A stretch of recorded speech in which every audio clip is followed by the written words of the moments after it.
అడుగు తీసి అడుగేయాలంటే ఊపిరాగిపోయేంత ఒత్తిడి ఉంటుంది నాకు. సరదా నా రోడ్ల మీదకి రావడానికి నన్ను విమర్శించే నాయకుల్లాగా నాకు 1000 కోట్లు లేవు, 1000 ఎకరాలు లేవు. ఎవరికి దమ్ముంది, ఎవరికి ధైర్యం ఉంది ఒక పార్టీ పెట్టి మాట్లాడమని చెప్పండి ఒక్కొక్కడిని.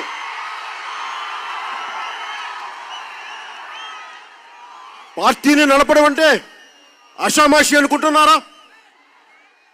నేను పార్టీని నడపడానికి 1000 కోట్లు అవసరం లేదు. నేను కూర్చునేదల్లా ఒక భావనని పట్టుకొని, ఒక భావజాలాన్ని పట్టుకొని చచ్చిపోయే వరకు నువ్వు నిలబడగలవా, ప్రయాణించగలవా, అదే కావాలి.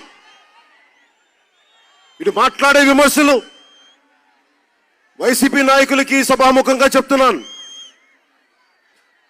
2014 మీకెవరికి ధైర్యం లేదు.